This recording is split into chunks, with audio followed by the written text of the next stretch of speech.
नमस्कार, मैं हूं नम्रता पाराशर। आप देख रहे हैं खबर 24। चलिए रुक करते हैं खबरों की और खबरों में सबसे पहले बात करेंगे विजिलेंस विभाग की कार्यवाही की। आपको बता दें कि फैजाबाद विजिलेंस विभाग की ओर से फिर से बड़ी कार्यवाही की गई है। इस बार विजिलेंस विभाग के निशाने पर फूड एंड सेफ्टी विभाग में तैनात क्लर्क आया है, जो नहर पार रहने वाले एक शख्स को लाइसेंस लेने की एवज में 5,000 रुपए की रिश्वत मांग रहा था। आपको बता दें कि विभाग की गिरफ्त में दिखाई दे रहा ये मंजीत नाम का शख्स फूड एंड सेफ्टी विभाग में बतौर क्लर्क के पद पर तैनात है, जिसने 100 रुपए की काम की एवज में 5,000 की रिश्वत ग्रेटर फैजाबाद के रहने वाले वरुण से मांगी थी। दरअसल वरुण अपनी टिफिन सर्विस का काम एक नया व्यवसाय शुरू करने जा रहा था, लेकिन जोमेटो के साथ टाई अप करने के लिए उसे फूड एंड सेफ्टी विभाग से एक लाइसेंस लेना अनिवार्य था।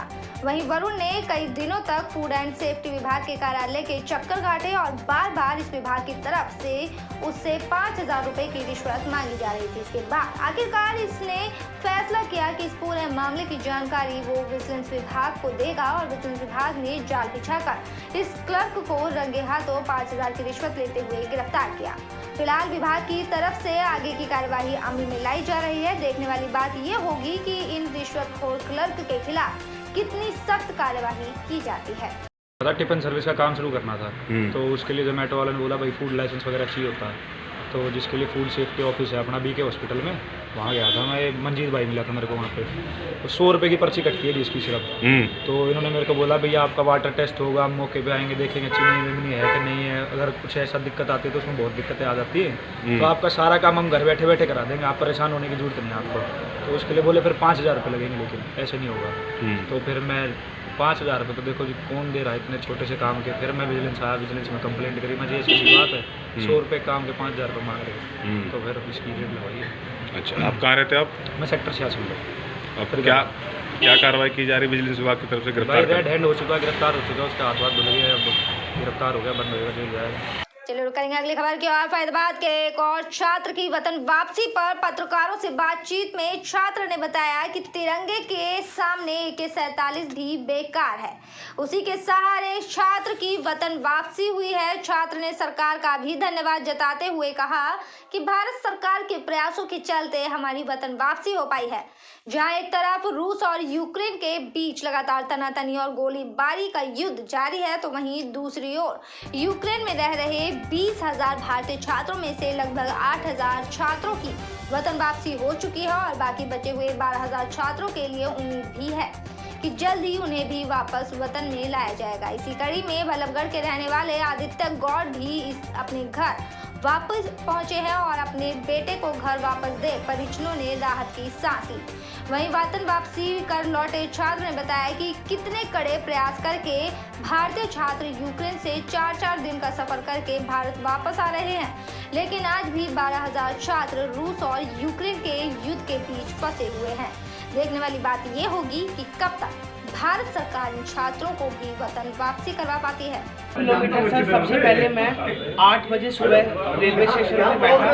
वहाँ पर सर रेलवे स्टेशन से मैंने ट्रेन पकड़ी है 20 घंटे की सर सुबह से लेकर रात तक मैं बैठा हूँ। तो सर रात 3-4 घंटे सुबह से लेकर रात तक मैं बैठा हूँ सर। उधर फिर मैंने ट्रेन पकड़ी है 20 घंटे के लिविव तक के लिए सर। हम सारे बच्चे नीचे बैठ के आए, हमसे ज़्यादा जो भी था हमारा 1-2 दिन का खाना वो हमने लिया है। 27 फरवरी को सर मैं बैठा सर। वहाँ ट्रेन से फिर हमने बस करी है सर आगे लिविव से हंगरी बॉर्डर के लिए सर। हंगरी बॉर्डर वहाँ पहुँच कर सर वहाँ हमें 25 से 30 बार आर्मी ने रोका गया सर। उधर 200-300 लोग हमें रोक कर खड़े हो जाते थे, बट हमें फ्लैग और आदित्य गौड़ 21 बच्चे और भी हमारे बल्लभ के पहुँचे हैं। आदित्य गौड़ के घर पे हूँ मैं। कुशल सेन भी पूछने आया हूँ। हमारे साथ बीजेपी के मूलचंद मित्तल जी, संदीप शर्मा जी और काफ़ी आए हुए हैं। तो ये पूछना था कि भी क्या क्या परेशानी हुई बच्चे को, क्योंकि शहर में रहते हैं। शहर के एक विधानसभा के मंत्री होने के नाते भी हमारा फर्ज बन जाता है हर घर को, हर परिवार को दुख सुख को पूछना। यूक्रेन में माहौल इतना खराब है कि लगता नहीं था कि वापस आ जाते, परंतु क्या कहना चाहेंगे जिस तरीके से इतने सारे बच्चों को वापस लाई है सरकार? क्या कुछ मुझे अपने देश पर, अपने देश के प्रधानमंत्री मोदी पर और प्रदेश में मनोहर लाल जी, हरियाणा के मुख्यमंत्री जी पर बहुत बहुत भरोसा है, और भरोसे के कारण हम लोग, पूरा देश आज सेफ है, सुरक्षित है। कहते हैं ना, मोदी है तो मुमकिन है। हमें भरोसा था कि हमारे किसी बच्चे को आँच भी नहीं आएगी, और जो बच्चे हमारे बचे हुए हैं, जो आ रहे हैं अभी, आज करीब 2000 बच्चे और पहुंचने वाले हैं, सब सुरक्षित हैं। तिरंगे की क्या पावर मानते हैं आप? देखो, तिरंगा तो तिरंगा है। आज हमारी आन बान शान सब कुछ तिरंगा है। बढ़ते अगली खबर की ओर। यूक्रेन में फंसे फरीदाबाद जिले के बच्चों के बारे में जानकारी लेने के लिए डिप्टी कमिश्नर जितेंद्र यादव से खास बातचीत की गई, जिसमें उन्होंने बताया कि उपलब्ध कराए गए डेटा के अनुसार फरीदाबाद की कुल 117 बच्चों की लिस्ट उन्हें मिली थी, जिसमें से 113 बच्चों के परिजनों से संपर्क कर लिया गया है, जबकि 4 बच्चे अन्य राज्यों और अन्य जिलों के थे। उन्होंने बताया कि अब तक 51 बच्चे अपने घर पहुंच चुके हैं। उन्होंने कहा कि बल्लभगढ़ की छात्रा मानसी मंगला पोलैंड में इंडियन एम्बेसी में है। इस बच्ची के पासपोर्ट और अन्य कागजात गुम हो गए थे और उम्मीद की जा रही है कि 2-3 दिन में उसके डॉक्यूमेंट दोबारा बन जाएंगे और उसे स्वदेश वापस लाया जा सकेगा। नहीं, फरीदाबाद ज़िले की बात करें तो फरीदाबाद के टोटल जो MEA से हमारे पास डाटा आया है 117 बच्चे, और हरियाणा सरकार से जो हमें आदेश मिले थे, डिवीज़न कमिश्नर और हमारे रीजनल कमिश्नर संजय जून सर हैं, वो इसके नोडल अधिकारी हैं, तो उनके निर्देशों के बाद जो डायरेक्शंस आई थी, 117 के 17 जो बच्चों के घर पे हमने विजिट किए हैं। हमारे तहसीलदार, नायब तहसीलदार और सीनियर ऑफिसर्स ने पर्सनली वहाँ जाके उनके परिवार वालों से मदद की है। 117 में से 113 घर हमने विजिट कर लिए हैं। 4 बच्चे फरीदाबाद जिनका एड्रेस था वो गलत था, एक नासिक से था, एक पलवल डिस्ट्रिक्ट से था, एक रेवाड़ी में शिफ्ट हो गए, एक गुड़गांव में। 113 हमने कल शाम को 2 तारीख को शाम तक सभी फैमिलीज मेंबर्स को कनेक्ट कर लिया है। तो वहीं यूक्रेन और रूस के बीच हालात बहुत ही तंग हैं। आपको बता दें कि वहां पर लगातार जंग जारी है, लेकिन इस बीच जो भारत की नीतियां हैं वो सफल बन रही हैं। आपको बता दें कि रूस और यूक्रेन के बीच बीते कई दिनों से जंग जारी है। स्थिति बहुत ही गंभीर बनी हुई है, जहां हजारों भारतीय छात्र अपनी जान बचाने की जद्दोजहद कर रहे हैं। वहीं भारत सरकार की कुशल नीतियों के चलते फरीदाबाद के हीरापुर गाँव का पवन गौड़ सकुशल अपने घर पहुंचा। वहीं भारत सरकार की सकुशल नीतियों की सराहना भी की जा रही है। पवन गौड़ की माने तो वहां पर स्थिति बहुत ही भयानक बनी हुई है। चारों तरफ गोली और बारूद चलने की आवाजें सुनाई देती हैं। कुछ दिनों से जान बचाने की कवायद जारी रखते हुए यूक्रेन में फंसे हुए लोग हैं, जहां पर उनके पास खाने पीने तक का सामान खत्म हो चुका है और सकुशल भारत लौटने की उम्मीदें भी मर चुकी हैं। लेकिन भारत सरकार की सकुशल नीतियों के चलते भारत के सैकड़ों छात्र अपने घर पहुंच चुके हैं। वहीं परिजनों ने सरकार का धन्यवाद किया और बेटे के घर पहुंचने पर लड्डू बांटकर खुशी जाहिर की।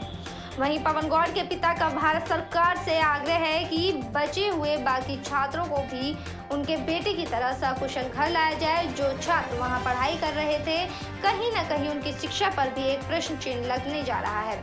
उसको देखते हुए सरकार इन छात्रों की पढ़ाई की कोई सुचारू व्यवस्था करे, जिससे इन छात्रों का भविष्य अंधकार में न जाए, क्योंकि गरीब घर के छात्र बैंकों से लोन लेकर अपनी पढ़ाई करने यूक्रेन में पहुंचे थे। वहीं अब बीच में पढ़ाई छोड़कर अपने स्वदेश वापस आना एक मुश्किल और मुसीबत की बात हो चुकी है। सर, अपनी मातृभूमि वापस आया हूँ सर, अपनी मिट्टी में सर फिर वापस आया हूँ, तो बहुत अच्छा लग रहा है सर। ये बातें मैं और ये जो अनुभव है ये मैं बयान नहीं कर सकता सर, शब्दों में सर ये बिल्कुल बयान नहीं हो सकता, और बहुत अच्छा लग रहा है। और ये इस खुशी का सर इसका कोई हिसाब किताब नहीं है, इसका कोई अंत नहीं है, कोई छोड़ नहीं है सर।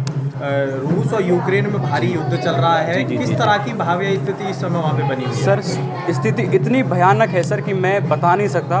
बच्चे जो हैं सर, वो अपने जो कमरे हैं, अपने हॉस्टल, अपने अपार्टमेंट छोड़ के वो बंकर के अंदर घुसे हुए हैं सर। 2 दिन, 4 दिन, 6 दिन लगातार उनको वहाँ रखना पड़ रहा है सर। खाने पीने का जो भी उनके पास जो चीज़ें रखी हुई थी, जो सीमित थी, वो ही हैं सर, और वो पता नहीं कब ख़त्म हो जाएं। और चीज़ें सर, क्योंकि बाहर निकलना बहुत मुश्किल है, क्योंकि यूक्रेन गवर्नमेंट ने जो सिविलियंस हैं उनके हाथ में बंदूकें दे दी हैं कि आप खुद आर्मी हैं, आप खुद अब निपटिए। तो सर वो कहीं ना कहीं कंडीशंस और बदतर बनाती हैं। तो सर जल्दी से मेरे जो और भाई लोग हैं वहाँ जो फंसे हुए हैं उनका निकलना बहुत ज़रूरी है सर। पहले खबरों में बात करेंगे जल्द ही पेश होने वाले प्रदेश के बजट के बारे में। आपको बता दें कि हरियाणा बजट का सेशन सत्र शुरू हो चुका है। लगातार बजट को लेकर उद्योगपति, व्यापारी, किसान और पढ़ने वाले छात्रों ने काफ़ी उम्मीदें लगाई हुई हैं। 8 मार्च को वित्त मंत्री के रूप में हरियाणा के मुख्यमंत्री बजट पेश करने वाले हैं। जब हमने पढ़ने वाले छात्रों से बातचीत की तो उन्होंने बताया कि हरियाणा सरकार जो बजट पेश करने वाली है, सरकार को हमारे एजुकेशन को ध्यान में रखकर बजट पेश करना चाहिए। जो आजकल एजुकेशन की फीस महंगी हो रही है, हमें राहत देनी चाहिए। कोरोना के टाइम में लोगों की कमर तोड़ दी थी, इतना ही पैसा नहीं है जो एजुकेशन में लगा सके, तो सरकार को हमारे लिए ज़रूर सोचना चाहिए। तो जो बजट है वो बेसिकली फ़ोन, इसमें लॉकडाउन में फ़ोन चला था, वो तो ऑनलाइन क्लास हो रही थी, तो उसमें बच्चों को बहुत ज़्यादा वो क्या कहते हैं प्रॉब्लम फेस करनी पड़ी है। ठीक है सर, तो फिर उसकी वजह से बच्चों की जो पढ़ाई है उस पर भी वो हुआ है, हानि हुई है उससे। तो ये बजट के लिए सबसे बड़ी उम्मीद ये है कि एजुकेशन लोन में बच्चों को रियायत मिलनी चाहिए, बच्चों की स्किल डेवलपमेंट का एक सोर्स बनना चाहिए, जो बच्चों को पता होना चाहिए कि उन्हें आगे जाके करना क्या है, क्योंकि आज का जो युवा है वो बहुत ज़्यादा भटका हुआ है, उसे एक सही मार्गदर्शन मिलना चाहिए। एजुकेशन में क्या है कि जो गरीब मजदूर वर्ग के लोग हैं उनके बच्चे अगर आगे पढ़ना चाहते तो पढ़ नहीं पा रहे, क्योंकि उन्हें एजुकेशन लोन नहीं मिल पाता, और मिल गया तो बर्डन इतना पड़ जाता है। नॉर्मल कोरोना ने सारा कुछ बिगाड़ रखा है। को इसी को ध्यान में रखते हुए जो महंगी चीज़ें हो रखी हैं उनमें रिबेट देनी चाहिए, छूट देनी चाहिए, जिससे लोग अपना घर परिवार आसानी से चला सके। आज के टाइम में इतनी महंगाई हो चुकी है कि एक परिवार को अपना गुजारा करना बहुत ही मुश्किल हो रहा है। इतनी महंगी चीज़ें हो चुकी हैं, राशन को ले लीजिए, पेट्रोल डीजल ले लीजिए, कुछ भी चीज़ ले लीजिए, रसोई गैस ले लीजिए, इतनी ज़्यादा महंगी हो चुकी हैं कि लोगों का आर्थिक हालात एक तो कोरोना से पहले ही ख़राब थी, अब इतनी महंगाई की मार पड़ने के कारण लोगों का बजट बहुत ही ज़्यादा बिगड़ा हुआ है। इसलिए गवर्नमेंट को ये रियायत देनी चाहिए कि कम से कम महंगाई के ऊपर काबू किया जाए और इसमें जो एजुकेशन है इस पे भी कुछ छूट दी जाए। तो वहीं 8 मार्च को पेश होने वाले बजट पर ग्रामीण महिलाओं ने भी अपनी उम्मीदें जताई हैं। आपको बता दें कि हरियाणा सरकार बजट सेशन चालू हो चुका है। हरियाणा सरकार का जो बजट सेशन है वो चालू हो चुका है, तो हरियाणा के मुख्यमंत्री 8 मार्च को अपना बजट पेश करने वाले हैं।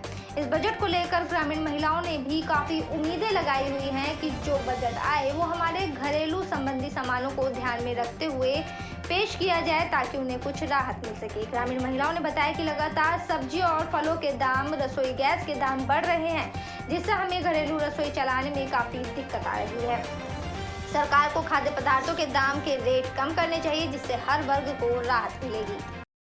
सर, मेरा तो हरियाणा सरकार से ये आवेदन है कि कुछ इस तरीके से करे, क्योंकि अभी जो हमारा देश है कोरोना से अभी बाहर निकला भी नहीं है पूरी तरीके से, और जो हमारी इंडस्ट्रीज़ हैं और जो हमारे ये घरेलू उत्पाद जहाँ पर भी प्रोड्यूस किए जाते हैं, इस तरीके की जो इंडस्ट्रीज़ हैं जो मिडिल क्लास को रोज़गार देती है, उन पे जो कर्ज़ है मैं ये चाहूँगी कि उसमें कुछ रियायत बरते या माफ़ करे सरकार अपने बजट में। तो मेरा यही रहेगा, क्योंकि अगर हमारी इंडस्ट्रीज़ अच्छी चलेंगी तो हमारा आने वाला जो समय है वो हमारे मिडिल क्लास को जॉब्स मिलेंगी। हमारा यही है सरकार से कि जो स्वास्थ्य सेवा हैं उन पर और ज़्यादा ध्यान दिया जाए, कि जैसे कोरोना महामारी में बहुत लोग चले गए हैं, काफ़ी कमियां रही हैं, हॉस्पिटल तो बहुत हैं लेकिन उसमें सुविधाएं नहीं हैं, और ज़्यादा बजट लाया जाए जिससे सुविधाएं और जो गरीब जनता है उनको फ़ायदा मिले,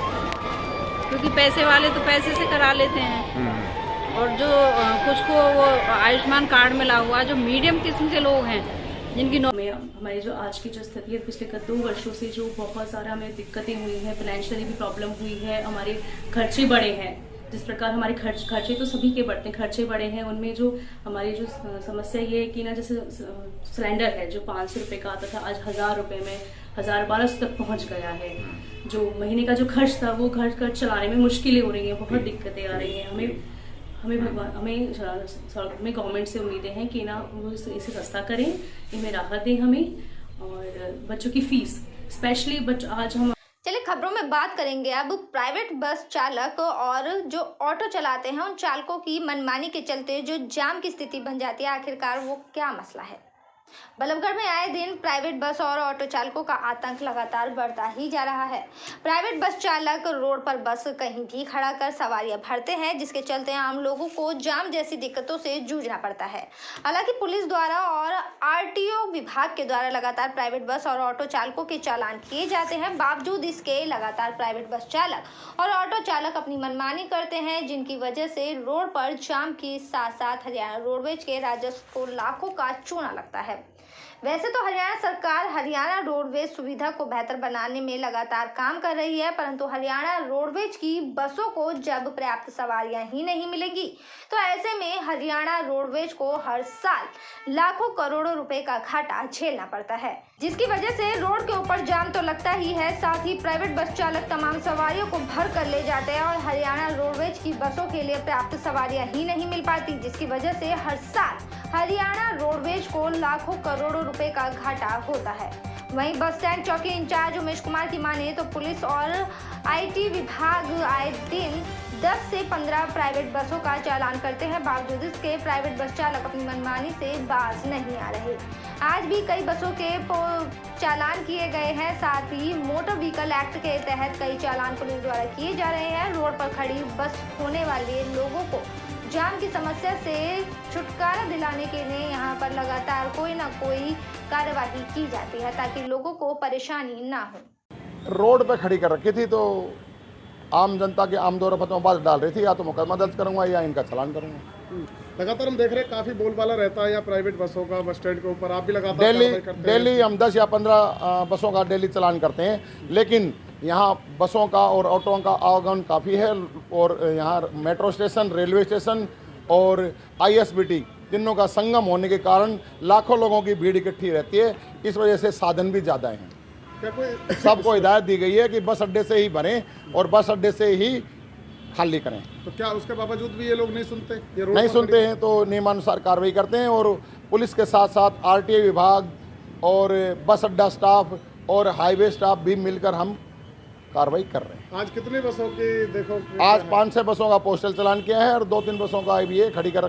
चलिए खबरों में बात करेंगे अब गुस्साए आंगनवाड़ी वर्करों के। पिछले 8 दिसंबर से मांगों को लेकर आंगनवाड़ी वर्कर की चल रही हड़ताल को लेकर सर्व कर्मचारी संघ और हरियाणा सीटों ने आंगनवाड़ी वर्करों के समर्थन में सड़कों पर विरोध प्रदर्शन किया है और कहा कि 2018 में प्रधानमंत्री नरेंद्र मोदी ने आंगनवाड़ी वर्करों को 1500 रुपये और हेल्परों को 750 रुपये देने की घोषणा की थी, उसे लागू किया जाए। वहीं हड़ताल के दौरान आंगनवाड़ी वर्करों के टर्मिनेशन और दर्ज मुकदमे वापस लिए जाए, साथ ही बातचीत के माध्यम से मांगों को मानते हुए समस्या का समाधान किया जाए, नहीं तो वो एक बड़ा आंदोलन करने को मजबूर होंगे।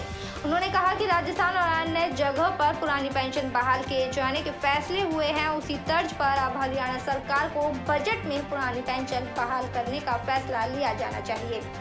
उन्होंने कहा कि नहीं तो वो 29 मार्च को राष्ट्रव्यापी हड़ताल जो होने जा रही है उसमें भी वो लोग बढ़ चढ़कर हिस्सा लेंगे। हड़ताल चल रही है, सरकार उनसे मानी गई मांगों को लागू करे। जो प्रधानमंत्री ने आंगनवाड़ी की जो वर्कर है उसको 1500 रुपये और हेल्पर को 750 रुपये देने की जो 2018 में घोषणा करी थी उसको इम्प्लीमेंट करें। और जो सरकार ने आंगनवाड़ी की हड़ताल के दौरान टर्मिनेशन की है, मुकदमे दर्ज किए हैं, वो सारे वापस करें, बैठ के बातचीत करके इनकी समस्याओं का, मांगों का समाधान करें, हड़ताल को समाप्त करवाएं। इसको लेकर के हमने प्रदर्शन किया है। दूसरा, हमने पेंशन जो पुरानी है उसको बहाल करने के लिए और NPS को समाप्त करवाने के लिए भी प्रदर्शन करते हुए और देश के और प्रदेश के मुख्यमंत्री के नाम, देश के प्रधानमंत्री के नाम ज्ञापन दिए हैं। यहाँ सर्व कर्मचारी संघ ने ज्ञापन में आंगनवाड़ी वर्कर का समर्थन करते हुए आज 85 दिन हो गए, 8 दिसंबर से आंगनवाड़ी वर्कर पर आंदोलन के मैदान में। उन मांगों के लिए जो देश के प्रधानमंत्री ने मार्च 2018 में आंगनवाड़ी वर्कर हेल्पर के वेतन में बढ़ोतरी का ऐलान किया था। 1500 रुपये वर्कर के वेतन में बढ़ोतरी करेंगे, 750 रुपये हेल्पर के वेतन में बढ़ोतरी करेंगे, उसको आज तक लागू नहीं किया। इसके साथ साथ प्रदेश के मुख्यमंत्री ने 10 साल पूरी कर चुकी आंगनवाड़ी वर्कर हेल्पर को कुशल और अकुशल का दर्जा देने का फैसला किया था, उसको भी सरकार ने लागू नहीं किया। इसके विरोध में पूरे प्रदेश में प्रदर्शन है और कल पूरे प्रदेश से हजारों की संख्या में आंगनवाड़ी वर्कर्स हेल्पर विधानसभा का घेराव करने के लिए चंडीगढ़ कूच कर रही हैं। फरीदाबाद से भी सैकड़ों की तादाद में आंगनवाड़ी वर्कर हेल्पर चंडीगढ़ जाएंगी, विधानसभा का घेराव करेंगी। दिल्ली से सटे फरीदाबाद के सिविल अस्पताल बादशाह खान में विश्व श्रवण दिवस मनाया गया, जहां मुख्य अतिथि के रूप में फरीदाबाद के सिविल सर्जन डॉक्टर विनय गुप्ता ने अस्पताल में आए लोगों को और अस्पताल स्टाफ को इसके बारे में जानकारी दी। उन्होंने बताया कि हर साल 3 मार्च को ये दिवस मनाया जाता है। वहीं उन्होंने ये लोगों को संदेश दिया और कहा कि किसी भी सूरत में अपने कान से छेड़छाड़ नहीं करनी चाहिए। यहाँ तक कि जो लोग नहाने के बाद ईयरबड का इस्तेमाल कर कान से पानी साफ करने के लिए उसे करते हैं, उन्हें कभी भी ऐसा नहीं करना चाहिए। इस मौके पर जानकारी देते हुए बताया गया कि विश्व में कानों की बीमारी और कम सुनने वाली समस्या से जूझने वाले लोगों की संख्या 432 मिलियन है, जो अडल्ट है, जिनमें 34 मिलियन बच्चे शामिल हैं।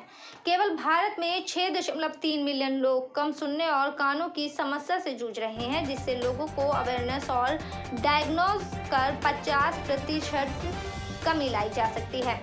उन्होंने जानकारी देते हुए बताया कि इसके मुख्य लक्षण easing year trauma, noise exposure, genetic और वायरल डिजीज भी है। वायरल डिजीज इसके मेन कारण है, लेकिन यदि सही समय पर इसका इलाज कराया जाए तो लोगों को अवेयरनेस किया जाए तो इस बीमारी में काफी कमी लाई जा सकती है। कई विशेष जानकारियां देते हुए बताया कि इस बीमारी का सही समय पर इलाज करना चाहिए। खासकर छोटे बच्चों को दूध पिलाने वाली माताओं को अपने बच्चों को लेटकर दूध नहीं पिलाना चाहिए, जिससे बच्चों का कान बहने का खतरा बढ़ जाता है। वहीं उन्होंने बताया कि अपने कानों में किसी भी प्रकार की तीली या ईयरबड का प्रयोग नहीं करना चाहिए। के हॉस्पिटल में कान नाक गले की विशेषज्ञ हूँ। आज 3 मार्च को 4 साल से WHO हम वर्ल्ड हियरिंग डे मना रहे हैं। इसको हम इस तरह से मनाएंगे कि हमने जनता में जागरूकता जगाने का हमने ये स्टार्ट किया है कि कान को अगर हम अच्छी तरह से प्रोटेक्ट करें तो हम लाइफ लॉन्ग अच्छा सुन सकते हैं। उसके लिए मैं ये कहना चाहूँगी कि कान में कुछ बर्ड या तीली वगैरह ना डालें। रोज़मर्रा में हम लोग अक्सर डाल लेते हैं। दूसरा, ज़ोर ज़ोर की आवाज़ जो आती है उससे बचें, ताकि कान का हम हियरिंग हमेशा बचा के रखें। अगर हम नॉइज़ी एनवायरनमेंट में रहना चाह रहे हैं तो कान को बंद रखें, ईयर प्लग्स का यूज़ कर सकते हैं। दूसरा, छोटे बच्चे अपनी वैक्सीनेशन हमेशा पूरी रखें, ताकि जो कॉमन वायरल इन्फेक्शंस होते हैं उनसे जो सुनाई में दिक्कत आती है उससे हम ज़रूर बच पाएँ। कान का कॉमन इन्फेक्शन हो जाता है छोटे बच्चों में, जैसे माएँ बच्चों को लेट के दूध पिलाती हैं, उसकी वजह से कान। हमारे आज के कार्यक्रम का मोटिव ये था कि लोगों को अवेयर किया जाए, वो जल्द से जल्द आकर अपने आप को दिखाएं, जिससे कि उनकी बीमारी को अर्ली स्टेज में पकड़कर उसका निवारण किया जा सके और वो बीमारी तेज़ी से ना बढ़े। हम वर्ल्ड के अंदर आज की डेट में 432 मिलियन अडल्ट्स और 34 मिलियन बच्चे हियरिंग से अफेक्टेड हैं। इसमें 6.3 मिलियन इंडिया के अंदर हैं। इनमें 50% तक की डेफनेस हम प्रिवेंट कर सकते हैं यदि हम उनको अर्ली डायग्नोज करें और ट्रीटमेंट कराएं। इसके मेन कारण क्या है? Easing, noise exposure, year trauma, genetic और वायरल डिजीज। सिम्टम क्या होते हैं इसके अंदर? नॉर्मली कम सुनाई देना, डिफ़िकल्टी इन हियरिंग, कान के अंदर आवाज़ सुनाई देना तरह तरह की, डिफ़िकल्टी इन अंडरस्टैंडिंग, आवाज़ समझ नहीं पाना जो कहा जाता है, पेन या डिस्चार्ज ईयर के अंदर शुरू हो जाता है। बात करेंगे अब गुस्साए रोडवेज कर्मचारियों के बारे में। हरियाणा रोडवेज के कर्मचारी अपनी लंबित पड़ी मांगों को लेकर एक बार फिर आंदोलन के मोड़ में नजर आ रहे हैं। हरियाणा रोडवेज कर्मचारी साझा मोर्चा के आह्वान पर पलवल बस डिपो में रोडवेज कर्मचारियों ने सरकार के खिलाफ 2 घंटे का सांकेतिक धरना प्रदर्शन किया और सरकार के खिलाफ जमकर नारेबाजी भी की। महासंघ यूनियन के जिला प्रधान परमानंद धनखड़ ने कहा कि सरकार को चेताने के लिए हरियाणा रोडवेज कर्मचारी साझा मोर्चा के आह्वान पर प्रदेश भर में बस डिपो पर कर्मचारियों द्वारा केवल 2 घंटे का सांकेतिक धरना प्रदर्शन किया गया। अगर सरकार इसके बावजूद भी उनकी मांगों की तरफ किसी तरह का कोई ध्यान नहीं देती तो आगामी 13 मार्च को प्रदेश में रोडवेज कर्मचारी सीएम आवास का घेराव करेंगे। उन्होंने कहा कि अब की बात सरकार के खिलाफ रोडवेज विभाग की सभी यूनियनों के कर्मचारी एक साथ मिलकर अपने हक की लड़ाई को लड़ेंगे। प्रदर्शन है ये तो पूरे हरियाणा में है, हर डिपो में है और आगे जैसे हमारी 13 तारीख को हमारा घेराव है सीएम साहब का, 28-29 का हड़ताल का अल्टीमेटम दे रखा है। इससे आगे जैसे हमारे पास कॉल आएगी वैसे हम काम करेंगे। कुछ हमारी इस तरह की हैं जैसे कि सरकार के पास गाड़ी नहीं है, स्टाफ नहीं है, उसको भर्ती करे और गाड़ी हमारे बेड़े में बढ़ाए जिससे हमारे सुविधा हो जाए आम पब्लिक के भी लिए। और दूसरी बात यह है जी, जब से हरियाणा रोडवेज पैदा हुई है, जब से ड्राइवर का पे ग्रेड सिर्फ 50 रुपये है और आज भी वही 50 रुपये है। प्रदर्शन है एक सरकार को चेताने का, सचेत करने का कि कर्मचारियों की सुने, उसको नकारा ना करें। कर्मचारियों को बार बार बुला के वार्ता के लिए बुला लेते, करते भी हैं, लेकिन अमल कुछ नहीं होता। अब हमारे पलवल की लगा लो, पलवल रोडवेज डिपो में हमारी 31 तारीख को 38 बस कंडम हो जाएंगी। हमारे पास कुछ बचेगा ही नहीं, हम जनता को क्या तो सुविधा दे पाएंगे। 7 से चल रहा है कि बसें आ रही हैं, बसें आ रही हैं, अभी तक कोई बस नहीं आई है। हमारे यहाँ गुड़गांव के लिए, इधर रूटों के लिए यूपी से लगता हुआ हमारा क्षेत्र है, भीड़ रहती है, हम कोई सुविधा नहीं दे पा रहे हैं और आगे हमें अपना भविष्य और गड़बड़ दिख रहा है। 31 तारीख के बाद हम और बिल्कुल बैठ जाएंगे। और सरकार ने कितनी बार यूनियनों को बुलाया है, हमारे श्री मंत्री जी ने भी और हमारे ACS साहब जी ने भी, तो लेकिन बात तो करते हैं, मानते, कहते कर देंगे, लेकिन अमल कुछ नहीं हुआ है अभी तक। तो हमारा सरकार से ये 2 घंटे का धरना प्रदर्शन जो कर रहे हैं, हम एक सरकार से चेतावनी के माध्यम से ही दे रहे हैं कि भाई सरकार अब तो कर्मचारियों की कुछ सुने, बुलावें, उन मांगों को करें, जनता हमारे बेड़े को बढ़ावें रोडवेज को, ताकि हम जनता को सुविधा दे सकें और हमारी जो पुरानी पेंशन है उसे बहाल करें, क्योंकि जो नई पेंशन है उसमें आज अगली खबर की ओर, मुख्यमंत्री अंत्योदय परिवार उत्थान योजना के तहत पलवल के नेताजी सुभाष चंद्र बोस स्टेडियम में मुख्यमंत्री अंत्योदय उत्थान मेले का आयोजन किया गया। मेले में पलवल ब्लॉक के 417 लाभार्थियों ने भाग लिया और सरकार की योजनाओं के बारे में जानकारी प्राप्त कर रोजगार प्राप्त करने के लिए आवेदन किया। पलवल जिला उपायुक्त कृष्ण कुमार और SDM वैशाली सिंह ने मेले का अवलोकन किया। SDM वैशाली सिंह ने बताया कि मुख्यमंत्री अंत्योदय परिवार उत्थान योजना प्रदेश सरकार के महत्वाकांक्षी योजना है, जिसका उद्देश्य राज्य में गरीबी रेखा से नीचे जीवन यापन करने वाले चिन्हित परिवारों की आय के स्रोत बढ़ाकर उनकी आमदनी बढ़ाना है। मेले के माध्यम से पात्र लोगों की पहचान कर सरकारी योजनाओं के बारे में विस्तार पूर्वक जानकारी प्रदान की जा रही है, ताकि उनकी वार्षिक आय को 1.5 लाख तक बढ़ाया जा सके। उन्होंने बताया कि अंत्योदय मेले में जिला प्रशासन से संबंधित 18 विभाग, जिनमें जिला रोजगार कार्यालय, रेड क्रॉस सोसाइटी, पशुपालन एवं डेयरिंग विभाग, मत्स्य विभाग, मनरेगा, हरियाणा पिछड़ा वर्ग कल्याण निगम, हरियाणा अनुसूचित जाति वित्त एवं विकास निगम, बागवानी विभाग, जिला उद्योग केंद्र, पंजाब नेशनल बैंक, हरियाणा कृषि उद्योग निगम लिमिटेड और हरियाणा कौशल विकास निगम HSRLM के अधिकारी एवं कर्मचारियों ने स्टॉल पर लोगों को योजनाओं के बारे में जानकारी दी। मेरे विभाग की तरफ से ऐसे तो जितने भी प्रकार के बागवानी विभाग की तरफ से और जिला पलवल में जितनी भी सुविधाएं उपलब्ध कराई जा रही हैं बागवानी विभाग की तरफ से, सारे के बारे में हम किसान को जानकारी देते हैं। लेकिन अंत्योदय मेले में खासकर हमारे 2 स्कीम्स हैं, एक है मधुमक्खी पालन, दूसरा है मशरूम।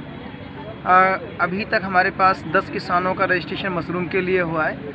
उनमें से हमने लगभग सभी को ट्रेनिंग करा दी है और आज ये जो मेला जो पलवल में लग रहा है तो अभी स्टार्ट हुआ है। अगर कोई किसान मधुमक्खी पालन का कार्य कर रहा है तो उस पर 85% गवर्नमेंट की तरफ से अनुदान राशि दी जा रही है। और जो मशरूम को अंत्योदय में जोड़ा गया है, तो पहले हम सीजनल मशरूम के ऊपर सब्सिडी दिया करते थे, लेकिन माननीय मुख्यमंत्री जी के आदेशानुसार अंत्योदय मेले में जो किसान मशरूम की खेती के लिए आवेदन करेगा उसको हम ट्रेनिंग दिलवा करके जो गर्मियों की मशरूम। देखिए, ये आज पलवल ब्लॉक का अंत्योदय मेला है यहाँ पे 417 बेनिफिशरीज आज इनवाइटेड हैं और जैसा कि आपने कहा कि दूसरा चरण है, हमने नए बेनिफिशरीज इसमें आइडेंटिफाई करे हैं और अभी पहले की तरह यहाँ पे हमारे 18 डिपार्टमेंट्स हैं जिनके स्टॉल्स लगे हुए हैं, जिनकी अलग अलग तरह की स्कीम्स के थ्रू हम कोशिश करेंगे कि जो अंत्योदय परिवार आए हैं उनका हम इनकम 1 लाख से ऊपर लेकर जाएं। और इस बार मेले में एक नया एडिशन है, हमने इवन प्राइवेट नौकरी जो लेना चाहते हैं एम्प्लॉयमेंट विभाग की तरफ से भी एक स्टॉल लगाया गया है कि जो भी युवा प्राइवेट नौकरी में इंटरेस्टेड है वो अपना एप्लीकेशन वहाँ दर्ज करवा सकते हैं और हम प्राइवेट कंपनीज के मेरे साथ खबरों में फिलहाल इतना ही। आप बने रहिए खबर 24 के साथ। फिलहाल मुझे दीजिए इजाजत। नमस्कार।